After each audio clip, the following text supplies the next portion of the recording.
Hi there, so welcome back to my channel. As mentioned in my last video, which was about the city of Hiroshima and its atomic bombing on the 6th of August of 1945, that I would also be looking at the atomic bombing of the city of Nagasaki, which happened on the 9th of August 1945.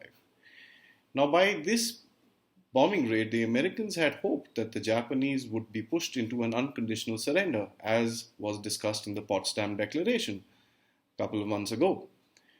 Now, what had happened was in the Japanese high command minds, the effects of the atomic bomb were pretty much similar to the other bombing raids which was being done by the Americans on other Japanese cities. So they didn't really give too much of a heed to it. Having said that, there was also a section of the Japanese people which believed that the Americans had used the atomic weapon and the death and the destruction that could have been brought to bear on the other cities of the country of Japan would have been intolerable. So here is a small video that we'll look at, and let's see how the chain of events led to what actually happened during and post that particular bombing raid. Here we go.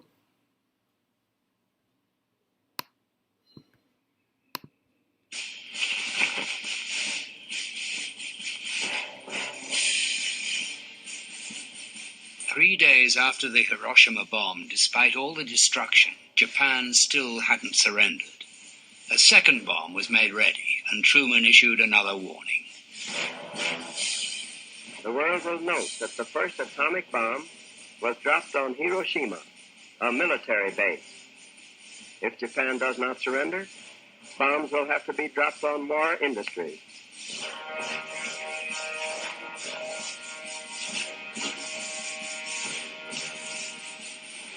I urge Japanese civilians to leave industrial cities immediately and save themselves from destruction.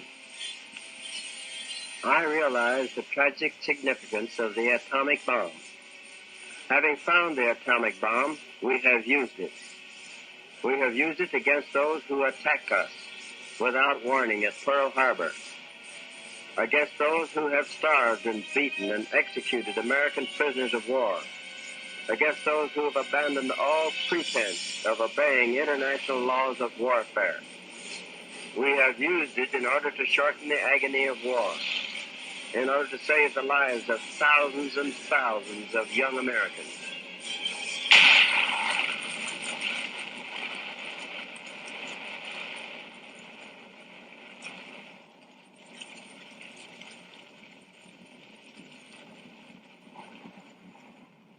The second bomb was intended for the city of Kokura, but it was too cloudy, so the plane moved on to Nagasaki.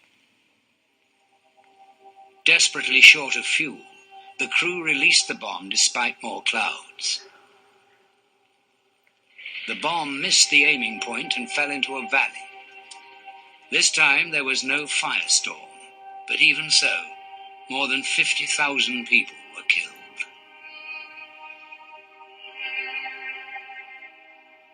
The Supreme War Direction Council in Tokyo was meeting on the same day. By now, the Russians had declared war on Japan. Then came the news from Nagasaki. 天皇の国宝上の地位を変更しないことのみを As I 条 was 件と saying, したい。私も同意見である。すぐにでもアメリカに連絡を取って、我々の真意を明らかにしなければならないね。待て。事態は何も変わっていない。つまり、国体の護持に加えて、 the emperor 保 was 障 very 占領区 important. 域の制限、武装解除と戦犯処置は日本人の手に任せること。この4つの条件なしでは譲れない。そのような条件を出して、決裂したらどうするのか。最後の一戦を交えるのみ。今の300万余の将兵が、義務の命ずる以上の戦闘を続けている。5000キロ特攻隊が、敵の九州上陸を阻むべく、引きを上げている。敵の上陸第一陣を打ち倒すため、全軍を投入すれば、その後が続かん。たった4日で、2つの原子爆弾。2つの都市が一瞬にして消えたのだぞ。次は、東京かもしれない。それが原爆かどうかは、調査の結果を待たねばならん。その爆弾が今ここに落ちた。天皇ご一家も無事ではおられない。町は混乱し、予想しえない。降伏よりってチルフを選ぶ。 Then Prime Minister Suzuki did something unheard of. He asked the Emperor to break the deadlock and make a decision.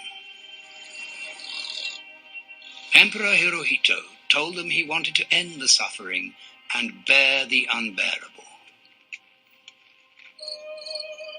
4 days later, radical soldiers attempted a coup to prevent the surrender.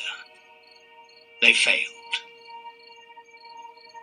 At dawn, on the day that Emperor Hirohito was to broadcast an announcement to the Japanese people that the war was over, General Anami prepared to end his life in the time-honored tradition of seppuku.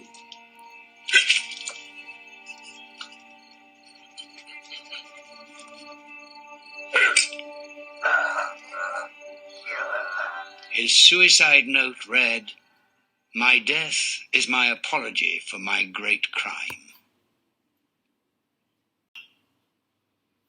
One can only imagine what the Japanese would have felt once they realized that this was indeed an atomic bomb.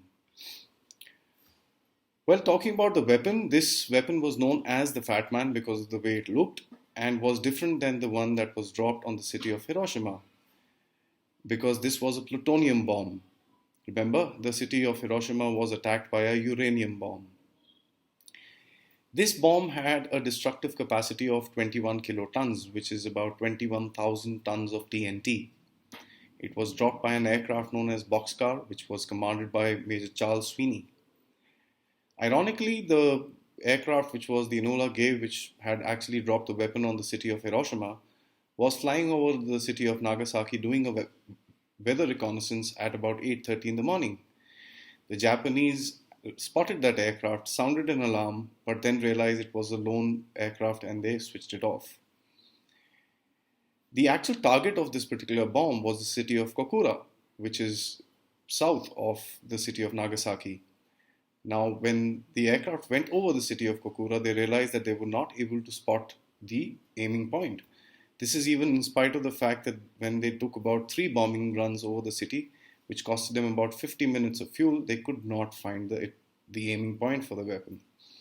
So they diverted to their alternative city, which was the city of Nagasaki.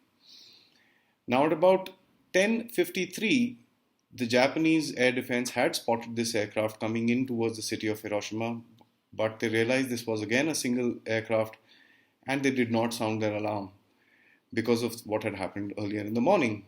At 11:01, the crew of the aircraft saw a break in the clouds, got their target, and released their weapon at about 30,000 feet. It took 42 seconds for that bomb to come down to a height of about 1,650 feet when it exploded over a tennis court. Ironically speaking, again, the Boxcar which actually dropped this weapon, by the time it finished its bombing race, was so short of fuel that when it reached its destination of Okinawa, it had to declare an emergency and land without the permission of the air traffic control over the base, realizing that they had packed up one of their engines because of starvation of fuel. In this attack, about 50,000 people had died, which is lesser than Hiroshima, considering this was a much more powerful weapon. But if you look at it, the different factor of this city was it was surrounded by hillocks, which prevented the blast wave to destroy as large an area as it did in the city of Hiroshima.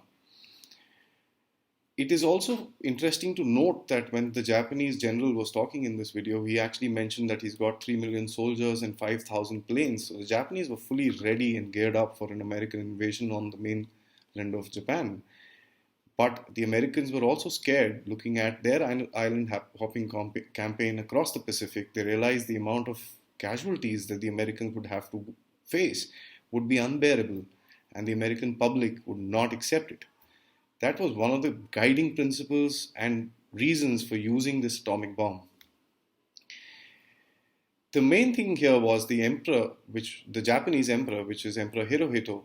He addressed the nation on the 14th of August, declaring a cessation of hostilities with the Americans.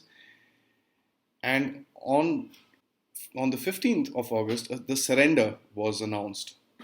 The signing of this particular surrender document was done on the 2nd of September aboard a United States Navy ship which was known as the USS Missouri, along with the Supreme Allied Commander for the Pacific region, which was General Douglas MacArthur. There's also a very interesting thing which we saw at the end of the video, which is the tradition of seppuku, which was a suicide done by a lot of the high command generals of the Japanese army, realizing that they had to surrender. This word surrender, ironically, was not there in the Japanese language, and they always were bred to believe that they rather die than surrender to a foreign force. Let us also remember that this was the last time this atomic weapon was used in anger over any populated area or a city or industrial target, and let's just hope that remains the same. This also led to a huge era of history which is known as the Cold War between the United States and the USSR, which were in an arms race for over 40 years. The arms races, as I mentioned in my last video, also continue to various other countries of the world who have acquired atomic weapons. It is a dangerous weapon, it is dangerous times, and playing around with these weapons, as a lot of countries do when they threaten other countries with nuclear retaliation, is something that they need to consider very carefully. Thanks for watching. I would be covering a couple of further aspects on the Second World War, connecting to the Indian history and how the Second World War was one of the turning points which led to our independence, which happened on the 15th of August 1947. Anyways, thanks for watching, and see you next time.